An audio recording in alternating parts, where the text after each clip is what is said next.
30 minutes. It's just like echoing off this chamber.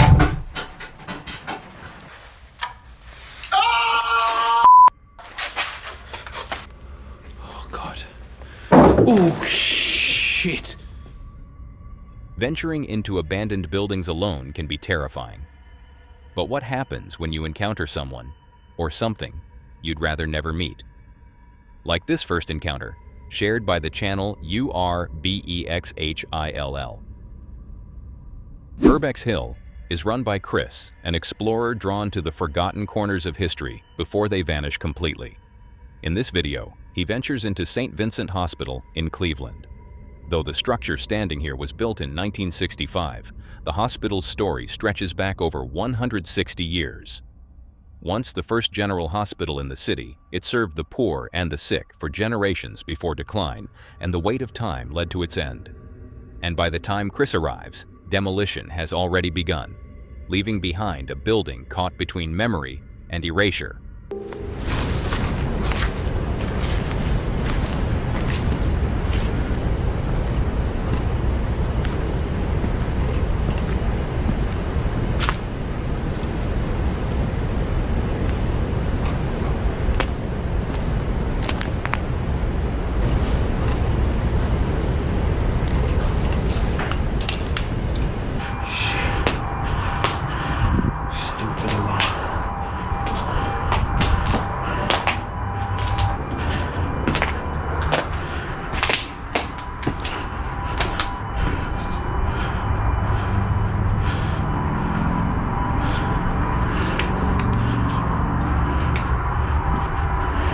For most, this would have been the sign to leave and abandon the plan entirely. But not for Chris. With demolition already underway, this was his only and last chance to step inside and see what remained. And so, he pressed on.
Chris moved deeper into the building, cautiously scanning each hallway for alarms.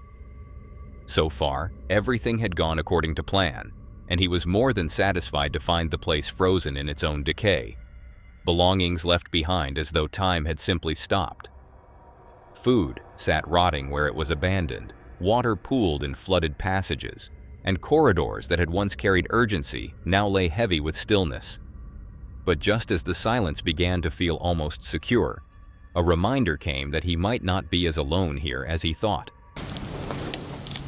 Oh, that's gross. It's a bunch of raisins.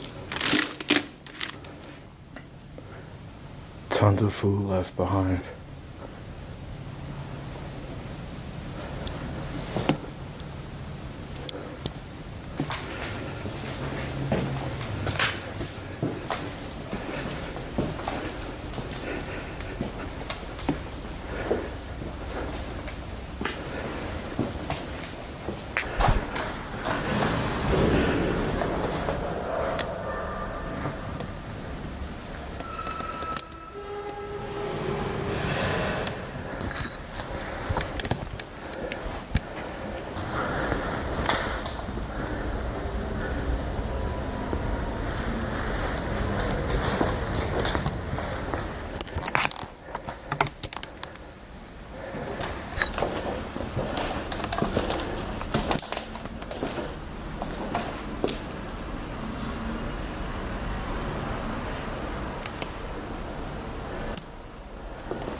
There was a big chance that security knew Chris was inside, and now they were clearly coming closer. Footsteps sounded faintly in the distance, steady and unhurried, but enough to put him on edge. The quiet of the hospital made every small noise feel sharper, from the creak of the floor beneath him to the faint stir of air through broken windows. Chris kept moving carefully, aware that each turn in the hallway could be the one where he was found.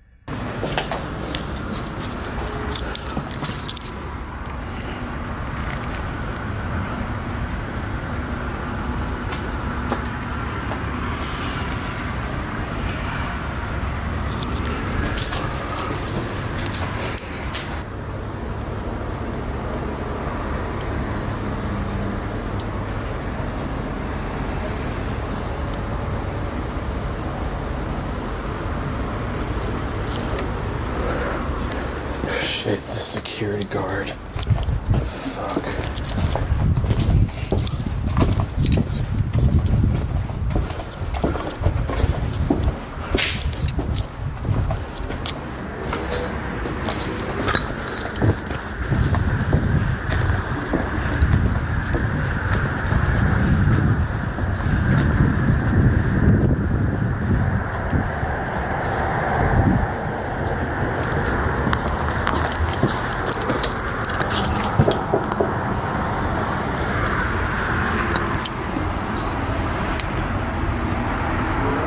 The security guard keeps circling.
Security was circling the grounds, and Chris realized it was no longer about exploring.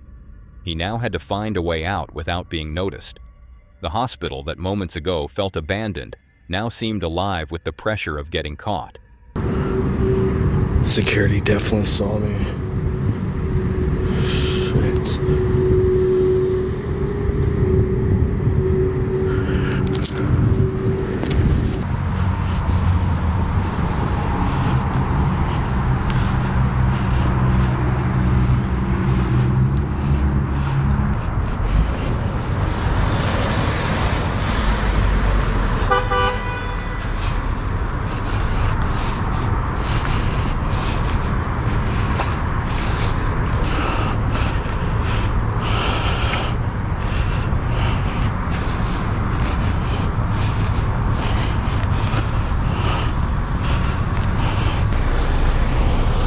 Move that can? No. Okay. So I just got a bunch of pictures for y'all. Got rid of it. Just don't go in, because if somebody, I didn't go in. Somebody fell in there, and it took us an hour to get the motherfucker out there. So I ain't saving nobody tonight. I got you, bro. I'm out. Okay. All right, take care. In the end, Chris slipped out just in time. Security may have had its suspicions, but they never acted on them, leaving him free to walk away. With luck on his side, he was able to leave the grounds quietly, the hospital shrinking behind him as nothing more than another relic soon to vanish. This time, the danger passed, and he could walk away in safety, taking with him not only the footage of a place in its final days, but also the reminder of how quickly an exploration can turn. In St. Vincent, the danger came from security and the risk of being caught. But in this next video, the threat feels more personal, as Brenner spends the night alone inside a forgotten family home. Brenner is the man behind Uncharted Travel, a place where he takes his audience into forgotten corners of the world and tests his nerve against time and decay. And in this video, he is back in Ontario, Canada, at a house left empty since 2002.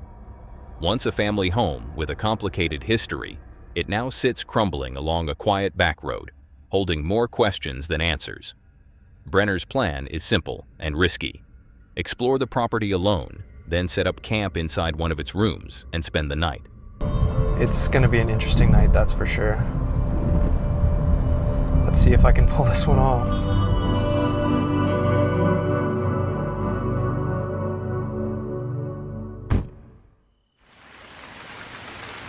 So finally just got inside here, and there's a lot more brush than I remember. I am soaked. And it looks like this is a nice photo of some ducks or something.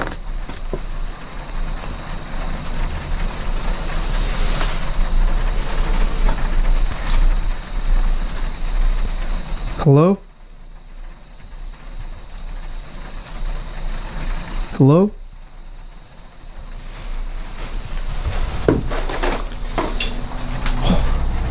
There's a mouse that just moved under that box.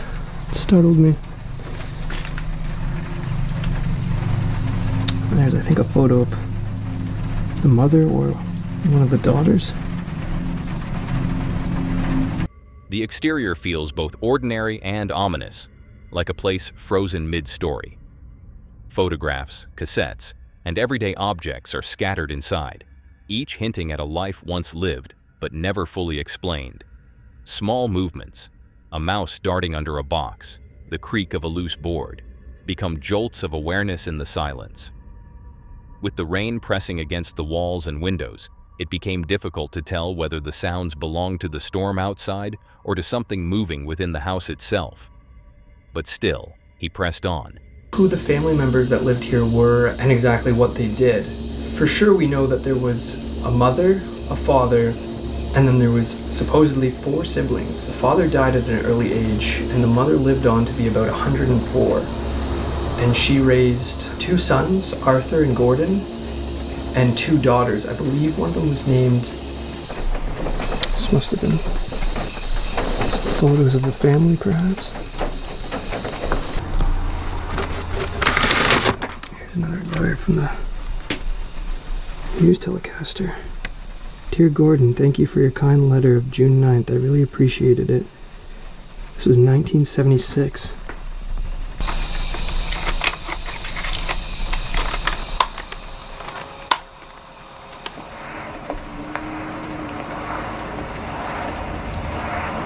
This is a Thursday night. It's 7:31. I'm laying here in the alcove bed. I wonder... Oh, this is Rec Party. I've got the homemade condenser microphone up my left ear. Okay, I'm Rick. Oh, it's Rick. Okay, well, what's wrong with it? Why doesn't it work? No, I don't think anybody goes to another life when they die. You're holding on to the brain, removing it, pushing the barrel clip, moving various connections through wires, cord straight around my earlobe. Old projector slides. You can see this one's looks like it's of the moon. Brenner explored every room, taking in the strange atmosphere and the remnants of lives once lived, until he eventually chose a small, hidden space to set up his spot for the night ahead. Something he found himself regretting more and more with every step taken deeper into the house. Something worth noting here, and I noticed this my first time at this house, is this dresser would have been covered with books and toys and other various objects. But if you look behind it here, push this out of the way. it's actually blocking an entrance to an unfinished attic. And on the other side of that attic, right there where you see that pink open door, that's actually a secluded kids' room. And that, ladies and gentlemen, is where I'm going to be sleeping tonight.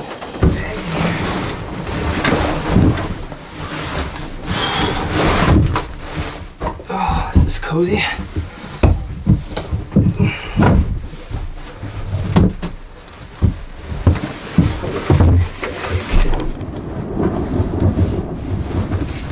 Oh, I keep seeing like shadows through that little door because of my flashlight, the way it reflects off my arm, and it's not the best thing to see in the world. With his sleeping area prepared, Brenner continued into the remaining upstairs rooms, where vintage clothing hung limp in the still air. A dusty 1960s television sat idle, and scattered tapes and handwritten notes hinted at the lives once lived here. I should mention that this is a Monday night. I'm sure the time is approximately 7 p.m. Monday night, January 22nd, 1995.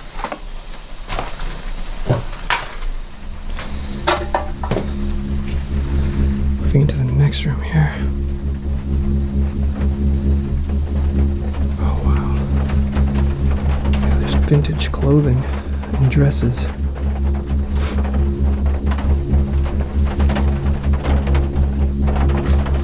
There's the last room here.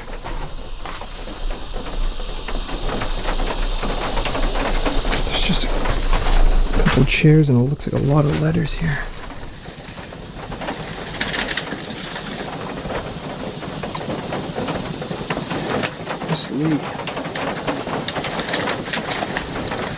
Science units. It looks like this was like all their homework and stuff.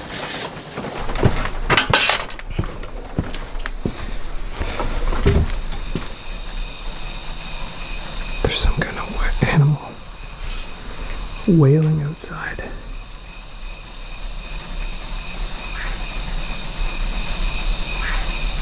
I don't know if you can hear that. I really hope it's not upstairs where I'm trying to sleep.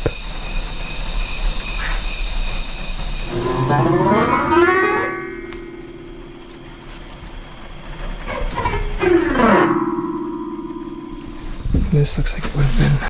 The atmosphere inside the house pressed down on Brenner more and more, and beyond all the remnants of the past, he carried an uneasy feeling he couldn't quite place. But still, it wasn't enough to make him abandon his plan of staying the night, and so he continued wandering through the house, cautious, yet curious about what more there was to find. The entrance to the basement. Look at how steep these stairs are. I don't think I'll head down this way because I think there's another way around back.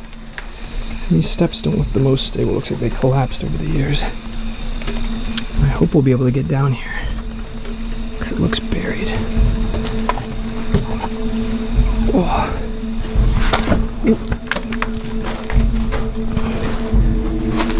Hope we don't find a body down here. So that would have been just underneath the foundations of the home.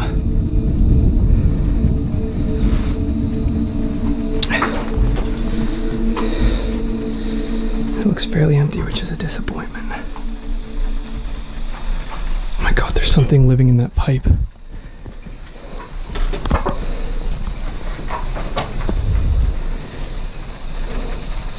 Can you hear that?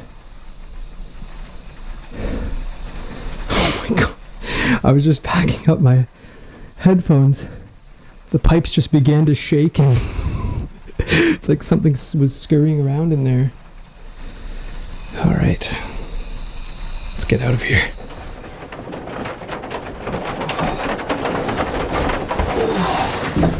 Back into my home sweet home. Back in the pink attic room, he settles onto the narrow cot, aware of how vulnerable the night ahead will be. Sleep in such places is never simple. It is not the exploration that unsettles him, but the stillness after. Storm whines rattle the house and echo through the cramped space, making it hard to tell what is outside and what might be moving just beyond the door. With that, I can now call it a night.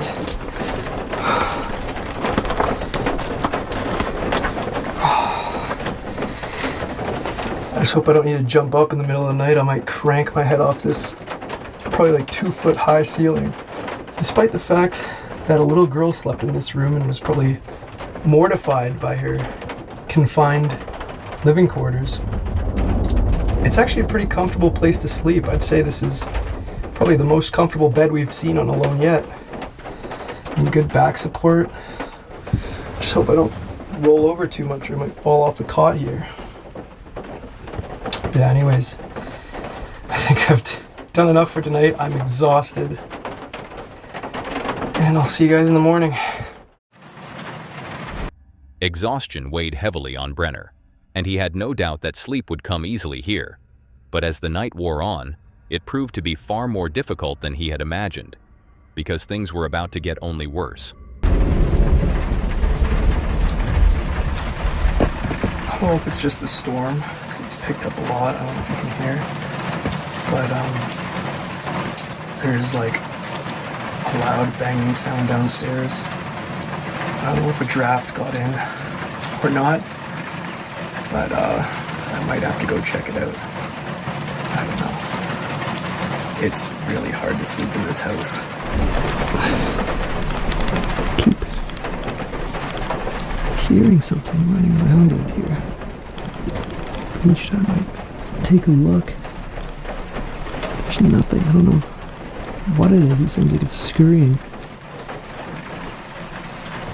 So it looks like I'm gonna have to close this door for tonight, because I don't want raccoon visitors during the night, so I'm gonna try and seal myself. If only the outside lock was still working, I could lock myself in here and just have a nice peaceful sleep, you know? But this house just doesn't want to give me that. Because when you're not focusing on taking a video or filming, that's when your mind starts to wander. Like, oh, right now I'm trying to focus on like sleeping, but like as you lay down, as you sleep, you have a tendency to like just let your mind wander, and you have to have such like a high discipline to keep your mind in like a sane state so you don't start seeing things or don't let your mind start playing tricks on you. Oh my god, I keep getting woken up like every 30 minutes because this storm is picking up and like you don't even understand. It's just like echoing off this chamber.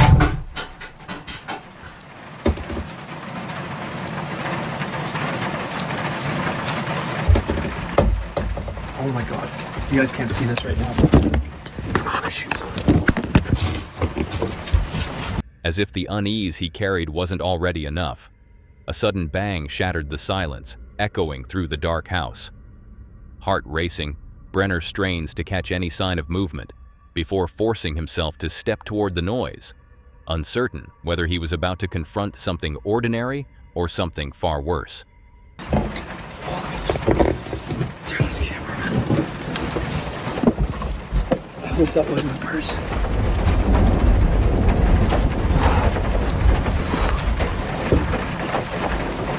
Hello?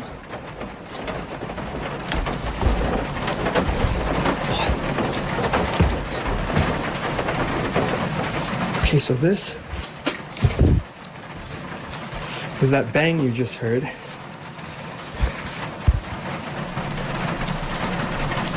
Do you know that shelf that was sitting right here that I pushed out of the way that was blocking the entrance to this attic? It just almost took a tumble down the stairs. And it scared the life out of me. How the hell did this thing fall? I thought I gave it enough space on the ledge where it wouldn't have fallen over. And I'm keeping this light on at all times, because in case of an emergency where I need to get out, I have to be able to see and grab my gear. But there's no quitting this man. I will stay the night here, even if it kills me. Eventually, Brenner made it to morning. The storm had passed, and pale daylight filtered weakly through the small door of the attic. He woke from a restless sleep to find the cot torn under his weight, his back sore from the long night. A meager breakfast of snack bars was enough to gather his strength as he packed his gear and prepared to leave, each movement marked by relief that the hours of darkness were finally behind him. The night had offered no apparitions, no clear answers, but it left an impression all its own. In the quiet pink room of a house filled with unfinished stories, Brenner had confronted not only the unsettling weight of a family's past, but also the solitary challenge of enduring the night with nothing but his own thoughts. Some explorations provide evidence, others only experience. This one carried a trace of both, the fragile boundary between memory and emptiness, and the haunting intimacy of sleeping inside someone else's forgotten life. Brenner's night was marked by unease and silence, but in this next exploration, Chris learns that silence can break in terrifying ways inside the collapsing halls of Robert Fulton Elementary. And that brings us back to the channel Urbex Hill, run by Chris. In this particular clip, he ventures alone into the abandoned Robert Fulton Elementary School, a place where time has not just passed, but collapsed in on itself. The building is falling apart, ceilings caving, floors buckling, and entire sections giving way to water and rust. For Chris, the danger was obvious, but so was the pull of documenting what remained before it vanished for good.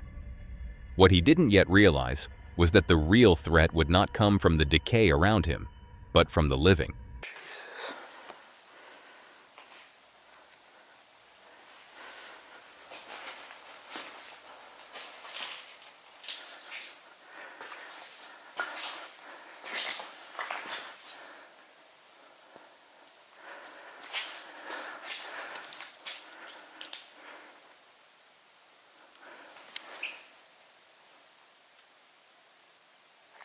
I hear something.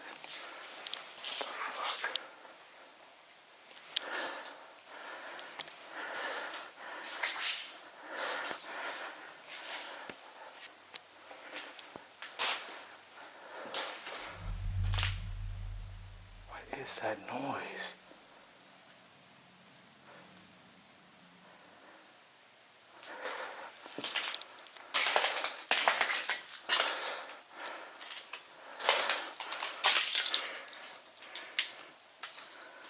The scale of the decay was undeniable.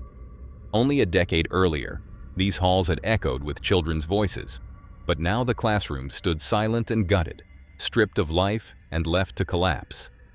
The advanced state of rot, coupled with the suffocating darkness, gave the school the feel of a set from a horror film rather than a place of learning. And as Chris pressed on, the atmosphere grew heavier. Strange noises echoed through the corridors, subtle but constant, reminding him that solitude here was never certain. The upper floors groaned beneath his weight, every step a gamble against time and neglect. Yet his experience drove him deeper into the structure, but soon he would realize it was a decision that could cost him more than he expected.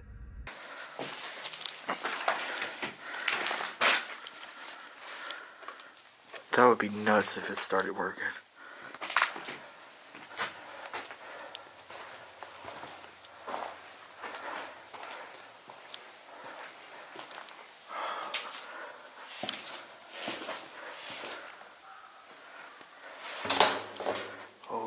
Does not sound safe. It's cracking underneath my feet. But look at this.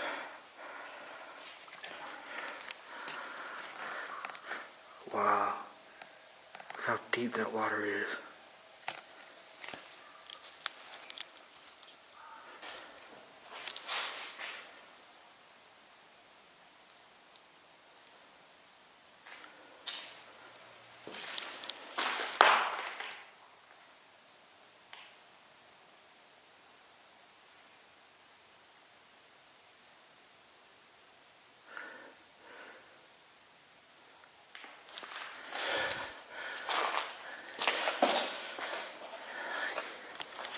Throughout different parts of the exploration, the unease continued to build.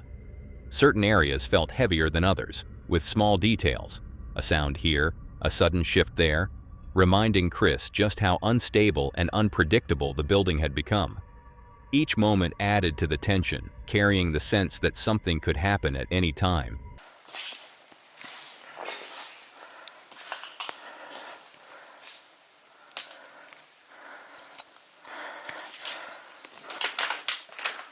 Oh, that scared me. I thought that was like a body laying there. I'm tripping.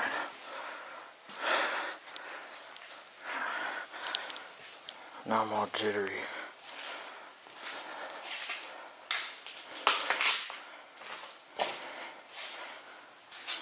Look at this. This will make a good thumbnail.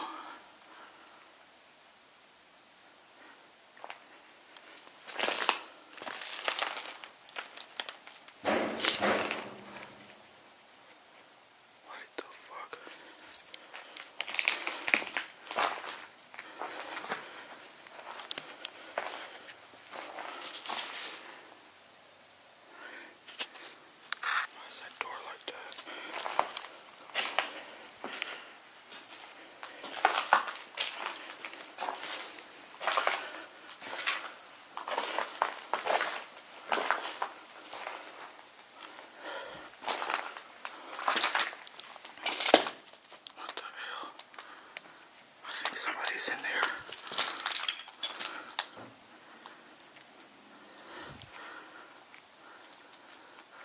Somebody put this in front of the door.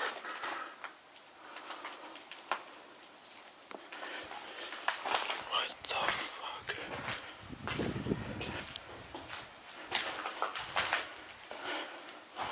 Huge hole in the floor.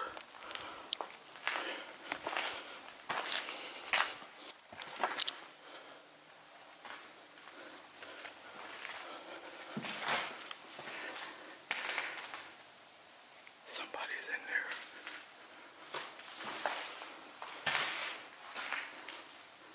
That shit's still there. Don't explore alone. The tension broke sharply with a sudden bang from one of the classrooms, a sound that felt less like coincidence and more like a warning. Yet Chris ignored it and pressed on into the dark. By now, fatigue and adrenaline blur together, making the empty rooms and blocked corridors feel endless. Totally unaware that he was walking straight into one of the scariest experiences he would ever face.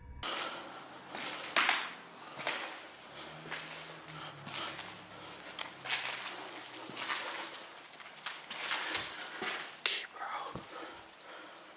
Oh shit.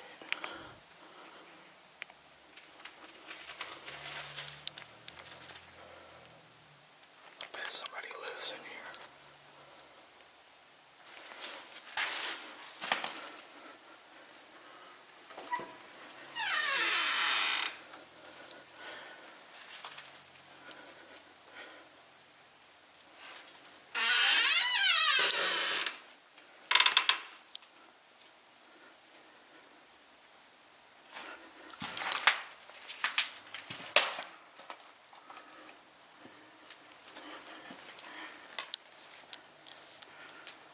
Somebody's been here. Look at that. Somebody's been living in here.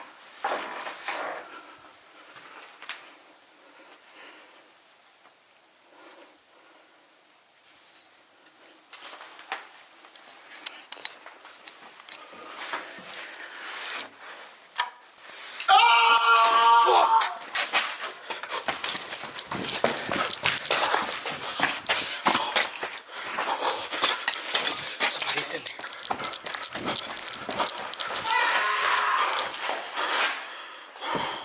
Holy shit. I'm out. Fuck that.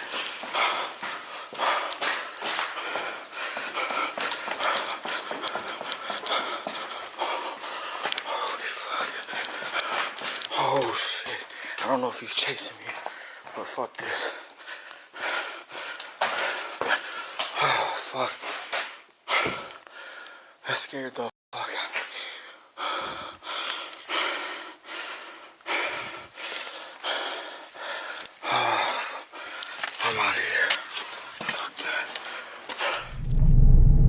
For Chris, the terror was real, but so too was the reminder of another truth, that to whoever still lived in those ruins, his presence may have been just as frightening.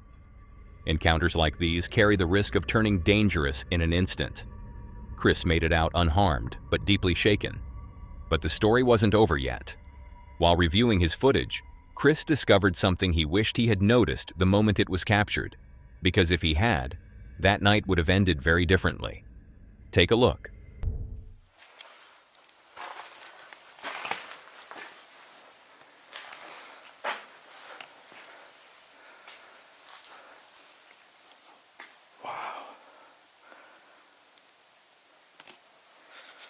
The decay is crazy in here.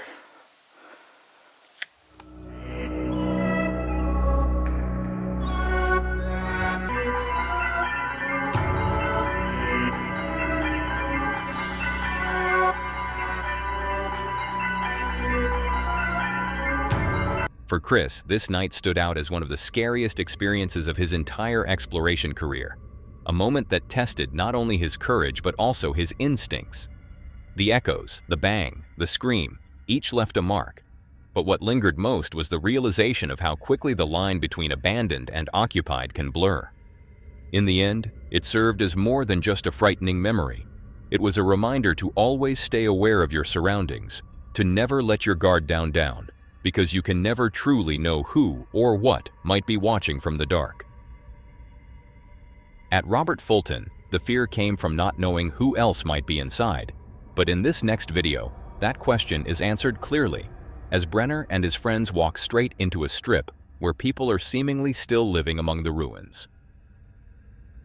Again from uncharted travel, and in this episode, joined by two friends, Brenner sets out into the heart of Baltimore to explore what is left of Old Town Mall.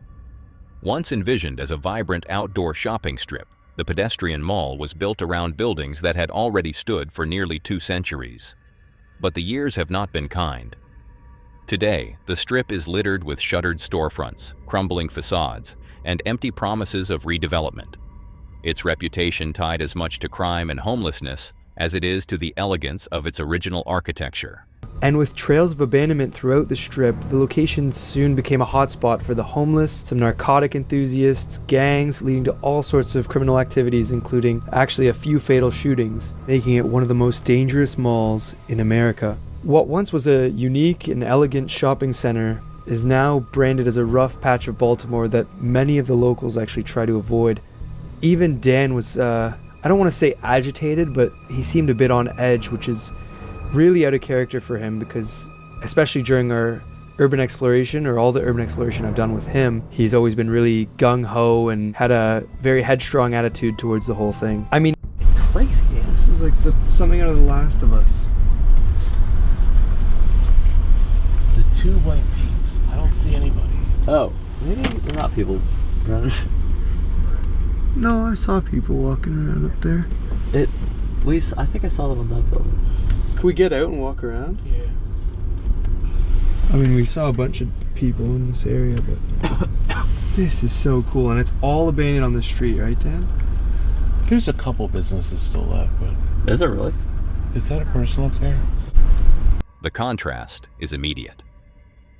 Behind the facades of 19th century buildings lies a hollow quiet, broken only by the low hum of a city that has moved on without this place.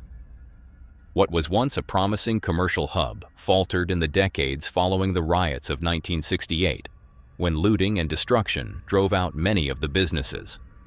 What remains now are fragments of that ambition, half-preserved structures alongside boarded-up windows, reminders of both the optimism and the unraveling of a community. Yeah. I don't know if it's exactly safe to be kind of walking around here. I don't know. What? You guys don't want to get out?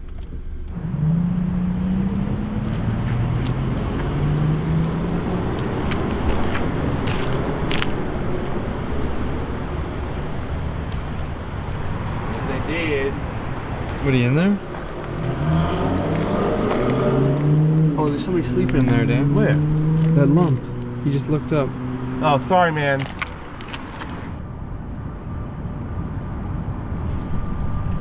This whole place is just abandoned. Like, I can't even believe it.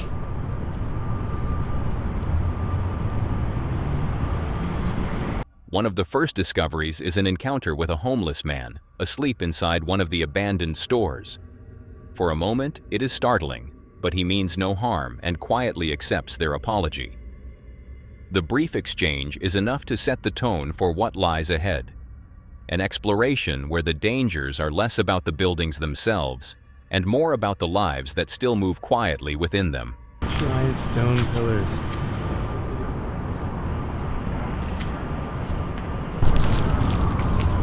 Holy, this whole thing's fallen through.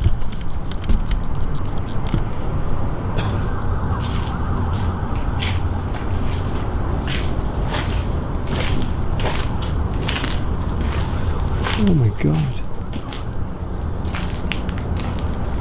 That does not look good. Yeah, probably gonna find a body or something back here.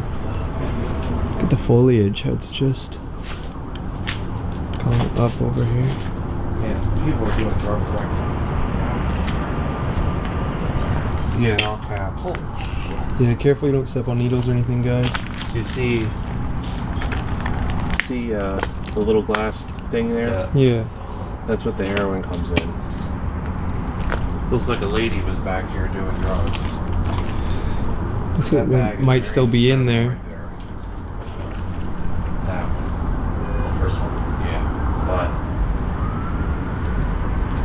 Because of the rounded bits. it's just not. No, it's not. The group pushes further into the strip. Signs of survival mingle with danger. These are not the remnants of commerce, but of survival, making every step feel less like urban exploration and more like walking through someone else's fragile refuge. The silence is misleading, a pause heavy with the awareness that life still stirs here, just out of sight. Yeah, I'll keep it shined down there, don't worry.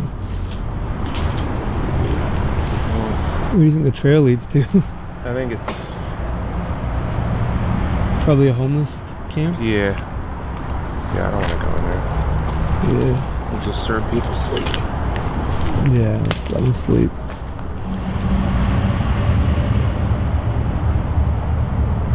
Ready, get in the car now. So we're being tailed. No, we're not.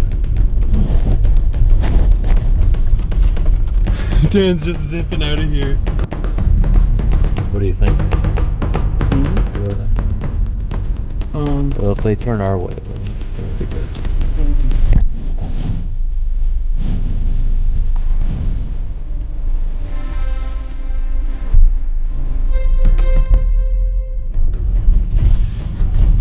What's up? I'm like, I think every they time you backed see off someone, and went away. Hmm? So I think they backed off and went away. Every time you see someone here, you're like, why are they here?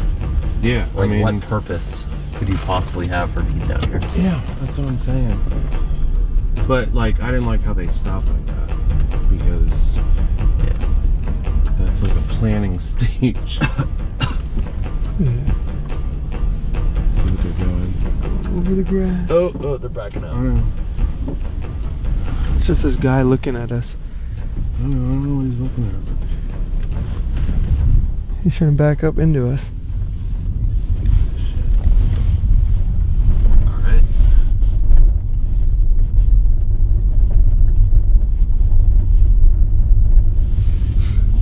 Just heard Dan yell, "Get in the car now!" So I just bolted.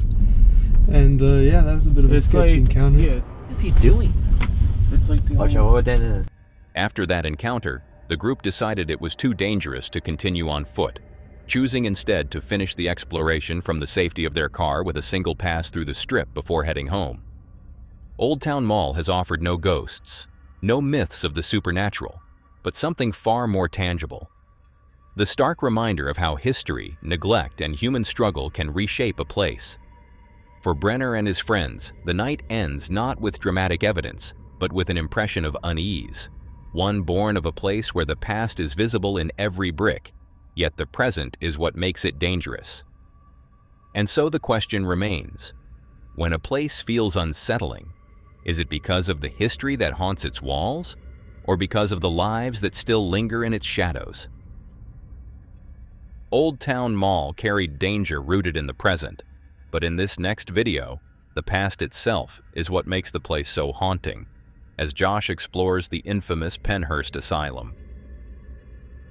Exploring with Josh is a channel known for pushing into the darkest corners of forgotten places. And in this clip, Josh and his crew enter Pennhurst State School and Hospital, an institution that closed in 1987 under the weight of abuse scandals and overcrowding. Many believe its reputation for cruelty has left a haunting imprint, and tonight they'll find out for themselves. Check this out. Look at this. Really, really cool building though. The architecture here is really cool. Now we will be going inside some of these buildings, don't worry. I'm just looking around, I'm just amazed by the outside. Seriously. I'm definitely digging the orange lights. Maybe this is the way. Yo, I legit got lost. I was looking for you guys. Dude, we were just gonna come looking for you. I was like, where did they go? It's getting dark. We have to start now. Yeah, man. Let's do this. Let's create the best Beyond the Dark video ever. Let's do it right here. We gotta find Eric, our guide. He's inside. Right here. I've never been inside any buildings yet. Dude. Oh, you have this? None. Mayflower building is insane. Even this one? None. Okay. Actually, all these catwalks you see that we're walking on is part of our tunnel system. So these are all tunnels. Oh, really? We won't be able to access this part of the tunnel. Right. This is where our haunted attraction is. Of course. But we have a very big, very long tunnel system. The approach sets the tone, crumbling brickwork and long corridors between stark wings, the light falling away as day slides into evening, and a map of buildings that feel both monumental and fragile. The crew checks exteriors first, pausing on arches, catwalks, and sealed doors, while their guide outlines the site ahead, what is open, what is not, and where the tunnels thread beneath their feet. Do you believe in ghosts, Eric? I do. After working here, I do. Okay. Before I started working here, I was kind of, I wasn't a skeptic, but I was open to it. Right. But after being here for 4 years now, it's real. What's your worst story? Like any dangerous stories? There is one negative energy here that I'm gonna get to right up here. He lives in this building. I'm gonna talk about him in a second. But I think for the most part, they're really just kind of stay back. They're kind of shy. They'll come out, you know, if they get comfortable, but. Okay. So this building is probably the next building that we want to try to open to the public, just because of the activity that goes on in here. The first and second floors, a lot of activity happens. Actually, that's where I had my first paranormal experience. I was in this building one night before I started ghost hunting, and this was back when I was a bit of a open-minded person. And I went to the second floor, and I felt. This K2 is spiking right now. Did it just start right here? Yeah. Wow. It's been silent since before. That's interesting. I actually never seen that happen. And it's staying there though, that's the thing. And you're just talking about how we think something might happen. Well, this is where you said the negative energy was, right? Yes. Now I'm trying to debunk. There is a power cord here. Yeah, that's a steady signal. So I don't think that's paranormal. Yeah. It could be this power cord here, maybe. I don't know. Maybe go to the door. I don't know. You gonna try it at the door? Let's just give it a shot. You know, Now I like how we're debunking though, because we keep it real. Everyone would be like, "Oh my God, it's legit," but we're trying to really figure this out. Oh, it's still kind of there. Now it's died down. Where's again?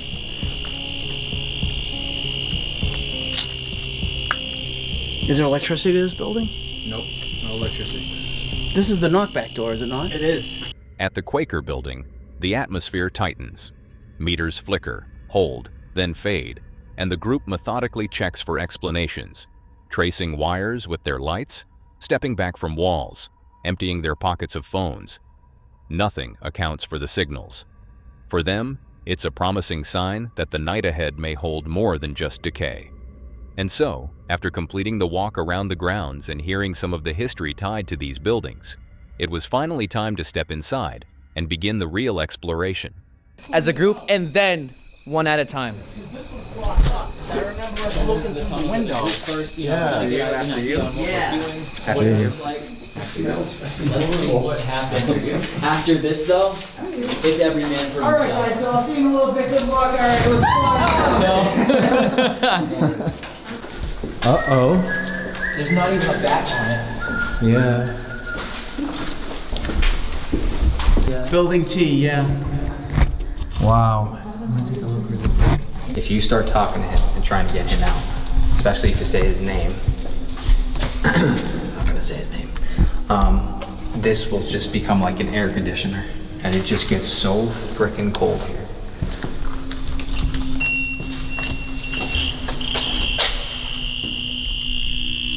How is that going? That thing is freaking going off. Mine's going off too. Is yours going off too? Yeah, and this is a real one. Both the K2s are going off at the same time, and I think they're both emitting the same level too. 3 K2s, all reading the exact same thing. So there's no power. There's no power. There is no power.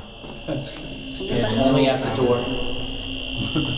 Oh my god. Can we do like a shave and haircut? Deeper in the tunnels, that weight grows. The sound of their movement was swallowed by the concrete around them. If we want to do like an EVP and we could just ask him questions, we could try that. We should definitely try to talk to him. Alright, hold on. Or do we have a spirit box here? Whistle? Did you whistle? You heard a whistle? Oh, I just heard a bang. Did you? Yeah, just 100%. I didn't hear that. I heard a whistle and then a voice and then a bang. Is someone down here? Let's go. No way. Yeah, dude, you're gonna have the whistle on camera and you're gonna have the bang. Okay. We just heard it. Okay. Alright, let's see what just happened. It sounded like it was down. Dude, it was down the whole hallway, that bang. Wait, there's nothing else here? It's a dead end? It's a dead end, dude. This door's locked. Did they bang on the door? There's no way. What? Just like the last. Yeah, they banged on the door in SK too. And you said the door's locked? Door's locked. Door's locked. Okay, so it's not like anybody's... I shit you not, that is not the first time that door is banged. It's not the first time? No, wasn't you? No, it wasn't me. Let's be quiet and see if First, a sharp whistle cuts through the dark, followed by a heavy bang from probably that locked door. And so, with the sudden burst of activity, the group decides this is the moment to bring out more of their equipment, hoping to capture whatever might be trying to reach them. From there, the activity builds.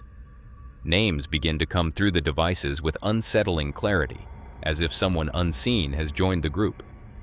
But then, something even stranger happens. Now's your time to tell. Give us a tell. Thank you. What is that? That's something like that. I have no idea what that the is. bat phone. Oh, it's a spirit box, I think.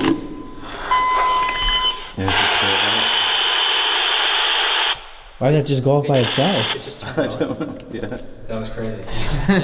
That was weird, man. That was weird. That was really weird. Has that ever happened before with that?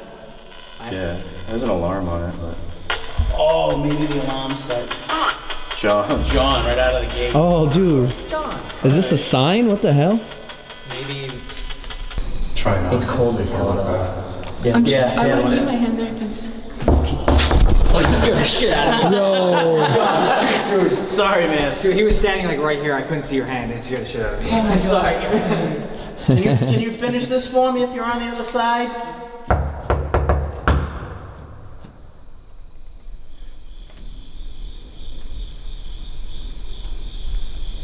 Come on, Skippy, knock back, buddy.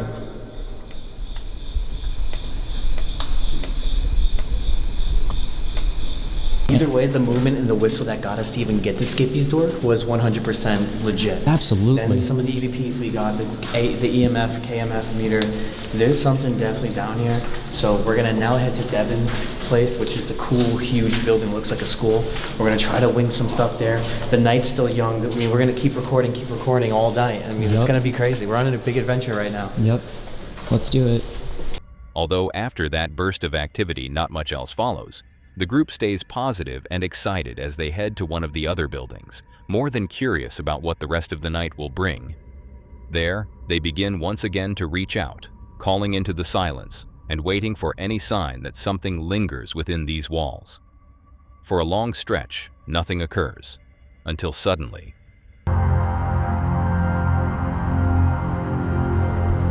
If you're happy about that, can you say the word happy?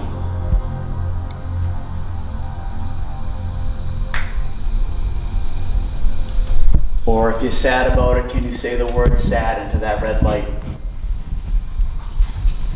What the f was that?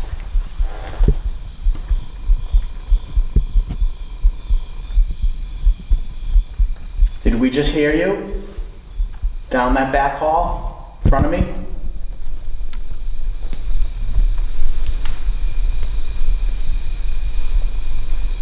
Or if you're sad about it, can you say the word sad into that red light? What the f*** is that? Hold on a second. Yeah, I thought it's just happy. I thought. Sad about it, can you say the word sad into that red light? it said happy. Oh my god. Yeah, Dude. that scared me when I heard it. Yo, I bent down and I heard the word happy. I didn't think that was really gonna happen. Did you not hear it, guys? Hold on. Let's do that. So you know it's intense when the staff at Pennhurst is saying... Dude. I've never heard something Right? like that. You know that? Let's play that again. That scared. For the group, it was now unmistakable. Something supernatural had made itself known. Oh my god. Oh my god. That was a good one. Oh my god. Did you guys hear it? Yeah. They pressed on with more questions, hoping for a different response. And soon, more began to unfold around them. They're talking to us.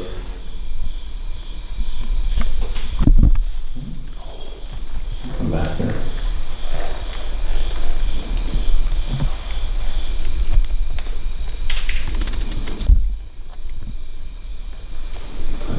Yeah.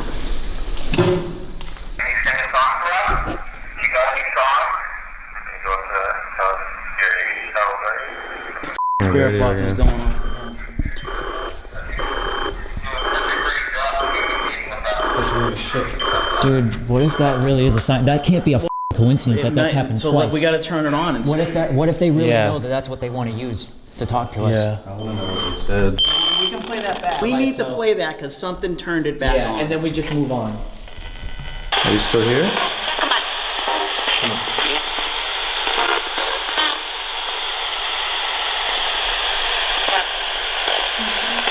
I thought I heard it. Happy. Amazing. What's going on here, dude? I'm just happy that the spirit's happy. That's how we sit in silence for a while. The rest of the night unfolded in fragments. Faint thumps in empty hallways, the scatter of pebble-like taps where no one was walking, and footsteps that seemed to measure out the silence. Alone in the tunnels, each member faced the same closed door in total darkness, waiting for something to respond. At times, the air felt still. At others, it carried a reply too precise to ignore. By the end, they left with no dramatic apparition, only a collection of moments. Names spoken, words repeated, sounds that should not have been there. Pennhurst does not offer easy proof. It lingers in suggestion. And the question remains, are these echoes of a crumbling building, or the voices of those who never truly left Pennhurst behind? Pennhurst held an overwhelming history of cruelty and loss. But in this next video, the Pink Mansion tells a quieter story, one without a violent past, yet still heavy with unease. The Ouija brothers, two best mates, Steve and Jason, are known for pushing beyond the edge of the ordinary. And tonight, joined by their friend Carl, they have come to Wales to explore one of the country's most intriguing forgotten properties, the so-called Pink Mansion. Once a private home and later a hotel, the building has stood for centuries, weathering seasons, stories, and decay. Though it carries no public record of murders or notorious events, its long history and isolation have made it a perfect canvas for the unknown.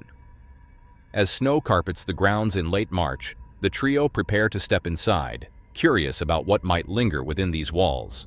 Hopefully we get a good night of paranormal activity, and if we don't, you'll be an explore and us trying like we usually do. And it's obviously it's your first time here as well, isn't it, Carl? Yeah, it's my first time. I never knew this could be this bloody been cold. walking on the face as well. Look. Yeah, look here. It's a dog. Oh, that's proper food. Oh. Try. So we've got tracks. Yeah, they've definitely gone up there, haven't they? As you can see, look at that.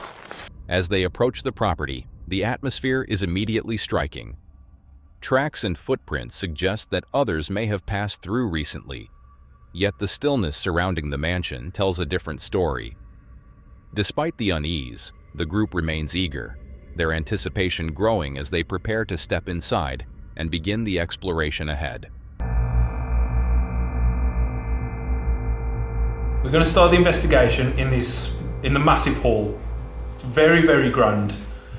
I'm going to be downstairs on the bottom floor. We're going to be with Carl, who's going to come here in a minute. We have a few devices set up. We've got Griff. He's going to be at the top of the stairs. So we've got cameras in 2 positions. We're going to start calling out to see if anything actually haunts this location. We do want to stress that there is no reports, there is no claims or anything that this place is actually haunted. But you know, we are ghost hunters who like to explore. So we're just going to test it and see what happens.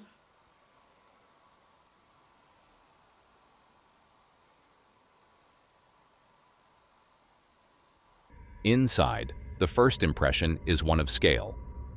A massive hall opens before them, its faded grandeur echoing with their footsteps. The building is quiet, yet not silent. Small noises drift through the space, hard to place, harder still to dismiss. And the thought of those fresh trails in the snow lingered in their minds. They had come here hoping to encounter the paranormal, not the living.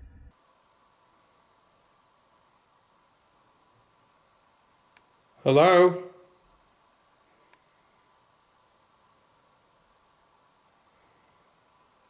Oh no. Can any of you see that other stairwell from where you are? Which other stairwell? Stairwell just in front of me. No, we've got all their backs to it now, we can't see why.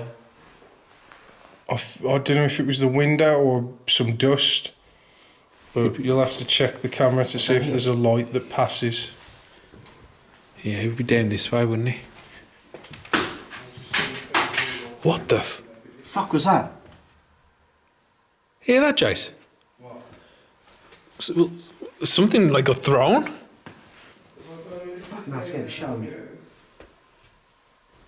Was that down by you? Yeah. You know, like where you just said you're seeing a light? Yeah. So we was about to walk in that direction, and it was like something like dropping or throwing. He was like metallic, weren't he?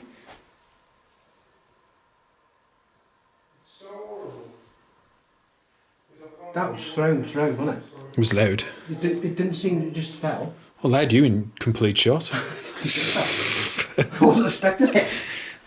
I didn't know where it come from. I thought someone was coming in, that's what I thought. Yeah. Well, it was in this direction. He was in this vicinity. As they move deeper into the hall, a sudden clatter breaks the tension. What the fuck was that? I was just seeing if any of your lights are reflecting up at you, sir.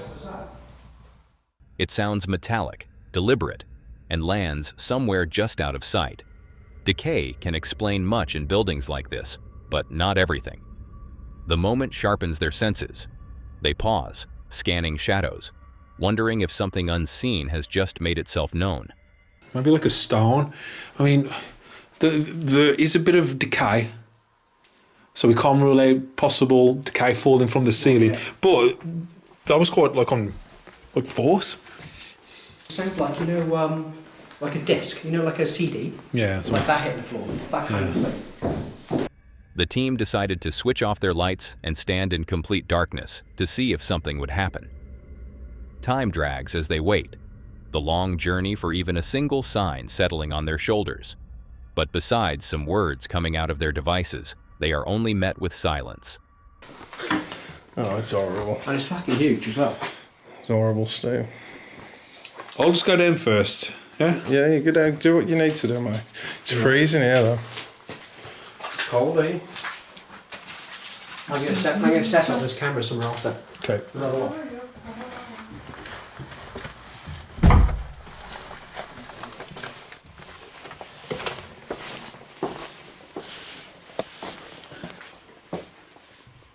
Oh God.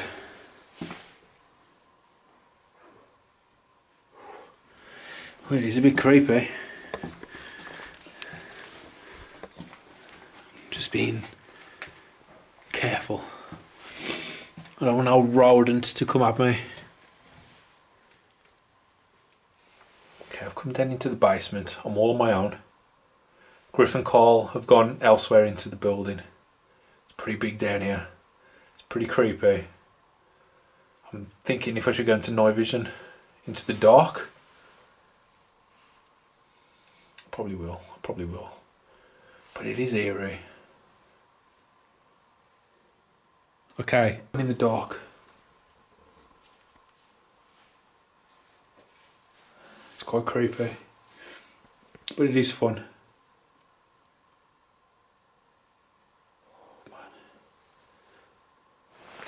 Stee stands alone in the pitch-black basement and calls out, asking whatever is here to approach the light in his hand. But aside from the eerie feeling and the thought of what might happen, nothing scary happens, and no spirits respond to his questions. Instead, it's something else that suddenly jolts him.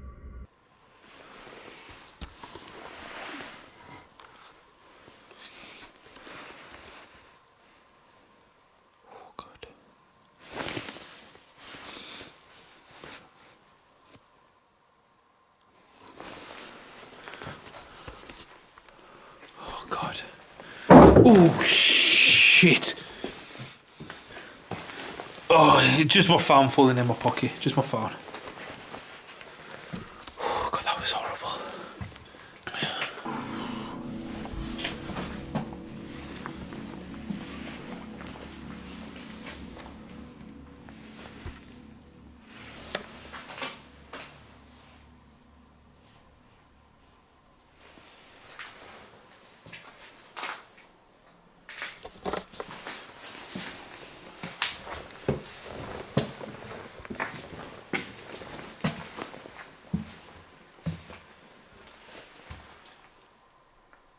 Griff?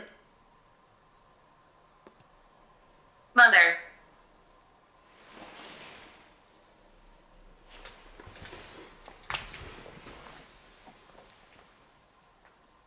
Oh shit. Chase?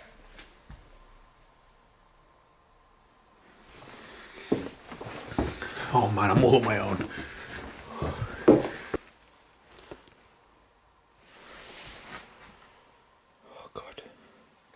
Hello?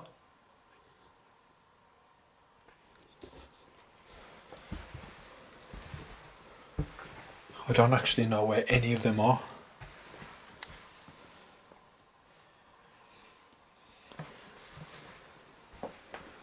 Guys?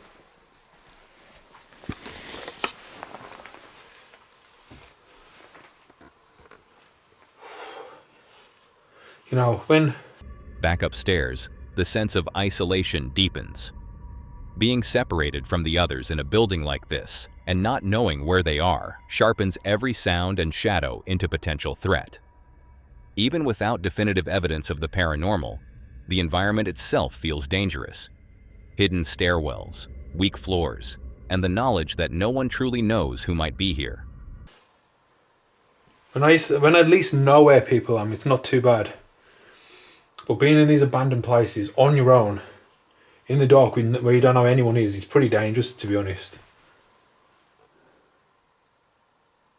Hello?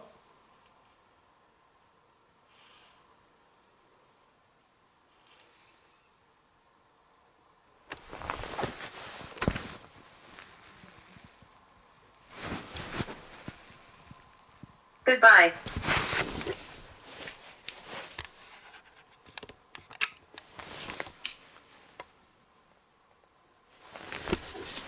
Okay, there's light shining into the window.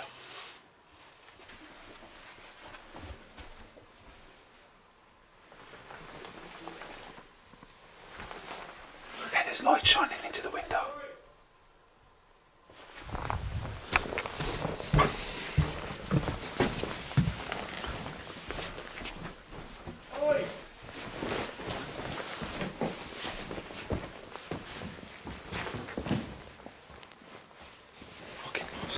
Someone is outside. And then Stee hears a voice cutting through the silence, one that doesn't seem to belong to either of his mates, sending a rush of adrenaline through him.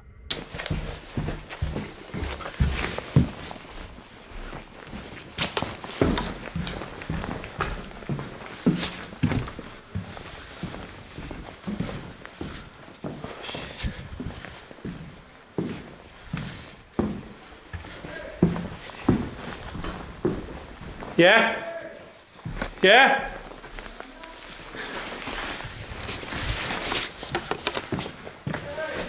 Yeah? You upstairs? Griff, someone's outside. I think the car just pulled up. Yeah, someone's outside. Fucking hell, this floor's bad. Yeah, where's Cole? I don't know. I'll split up with him because I saw someone. Yes. Yeah, someone's definitely here. I heard someone outside. Yeah, them outside, they've seen the light. I heard a car pull up. And they've just gone, oi! We need to find Cole. I did hear a car pull up, but No, someone's... I think that was, I don't think anyone's in the house. Jay, no. They had the torch shining at me, and then they were shouting oi to me. And then I got lost around this place. Have you got the mail room? Yeah, it's in my pocket. Oh, so it's them here then? No, it was just me and Carl. Was it? Yeah. How did you get back into the house? There's a door that opens up. Fuck yeah. That was you two? Yeah. I was just winding you up. Man, I'm shaking. I shouted oi in a different voice. I was like, oi! And you was running up the corridor, I seen you. Oh man. I'm literally shaking. I was going to say April Fool's, but day after 12, yeah. So. Because I went into that section and then I seen a light and I thought, is that cold? But then like I say, it was the oi. Yeah. And then I have to come down them dodgy stairs. Did you fly down them? No, I was careful because I thought I was going to fall through. And then I was trying to find this room because this is where my bag was. I couldn't find my bag, I couldn't find nothing. And I was like, oh fuck, here we go. Because I'm in a building all on my own. Yeah. Couldn't, you know. You was literally on your own. There's a fucking open area all around there. It all opens up into a new build. I'm shaking, man. You shit yourself. Yeah. Wouldn't you? In a building, you don't know where no one is, and you're hearing someone go, oi. Cole got scared of you. What you on about? Yeah. He saw you and then when he was like, shit, someone's in the house. And then you was like, shit, someone's outside. He's there scared, running off. I went, Cole, it's Steve. And he went, is he? And I went, yeah, I could see him through the window, but because I was shining my light like that, you couldn't see me. Hey? And this just leads to that place we was earlier. It's Steve. Is it? Yeah, what's the matter with you? Steve thinks it's someone as well. He thinks it's someone. Steve's up there. And he thinks... Should we just run in and then just start running? Relief mixes with unease when the source of the movement is finally revealed. Not an intruder, but a prank from the other two. For Steve, the moment brings a rush of conflicting emotions. The sudden drop of fear into laughter, the frustration of being caught off guard, and the realization of just how quickly the mind can shift from calm investigator to vulnerable trespasser. Even knowing it was only a joke, the tension doesn't fully fade, leaving behind a reminder of how fragile composure can be in a place like this. The night stretches on as they regroup, voices low and devices ready, calling out into the stillness once more. Questions follow, names, ages, requests for knocks, but the mansion holds its silence, offering only the occasional noise, never enough to be certain. And after hours of searching, they decide to call it a night. The Pink Mansion has given them no dramatic apparition, but something subtler instead. An atmosphere heavy with unease, fleeting moments of sound they cannot explain, and the weight of history pressing in from every side. For Steve, Jason, and Carl, the night ends without proof, but not without impact. They walk away with footage, with memories, and with the lingering question of what truly inhabits a place like this when the doors are closed and the lights go out. But what do you think? Was it just the creaks of an old house, or something that truly lingers in the dark? Now that was all for today, folks. If you enjoyed these horrifying clips, click to see more on the video on screen.